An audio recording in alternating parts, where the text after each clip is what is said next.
आमच्या घरात असता तर आतापर्यंत कुणाला ना कुणाला तरी दिसलंच असतं की. आणि मी म्हणतोय की मी माझ्या स्वतःच्या डोळ्यांनी बघितलंय त्याला पळून जाताना. माझ्यावर तरी विश्वास ठेवा. बरं तो बाहेर पळून गेला मग घरात कशाला येईल परत?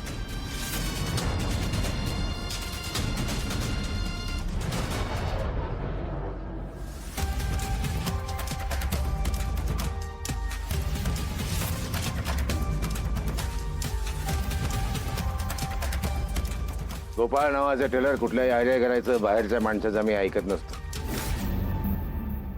पोलिसाला संशय आला, संशयाची शहानिशा करणं आमचं काम आहे. मला संशय आला, मी झडती घेणार.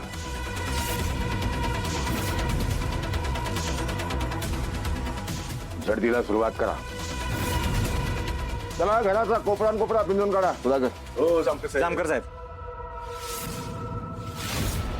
तुम्ही अशी झडती नाही घेऊ शकत. तू कोण मला अडवणारा टेलर?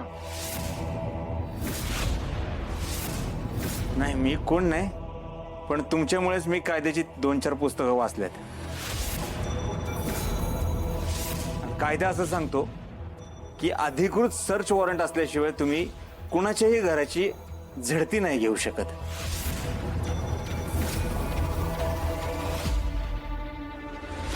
हे बघा जामकर साहेब, मी काय तुमचा दुश्मन नाही किंवा तुम्ही आमचे शत्रू नाही. मला सगळं कळतंय, साखर तुम्हाला सापडला पाहिजे, किती महत्वाचं आहे, सगळं ठीक आहे. पण हे सगळं गावात जर कळलं तर आमची पुन्हा बदनामी होईल. आधीच आम्ही आधीच्या धक्क्यातून सावरलो नाही, आता कसं बसं सावरतोय त्यात पुन्हा हे. मी तुम्हाला स्वतः डोळ्याने बघितलंय सांगतोय, माझ्यावर विश्वास ठेवणं झालाय तुम्ही.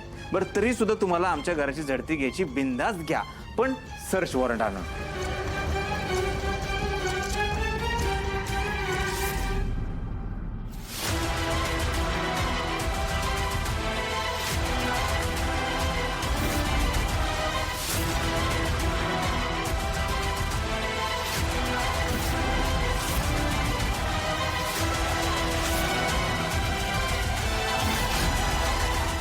तुमचा अभ्यास थोडा कमी पडतोय गोपाळ नावाचे टेलर.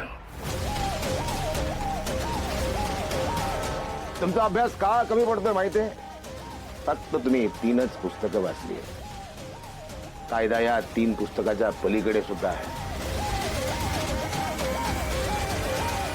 विशिष्ट परिस्थितीमध्ये पोलिसांना संशय आल्यास ते झडती घेऊ शकतात. बलिष्ठांना काय उत्तर द्यायचं तो माझा प्रश्न आहे.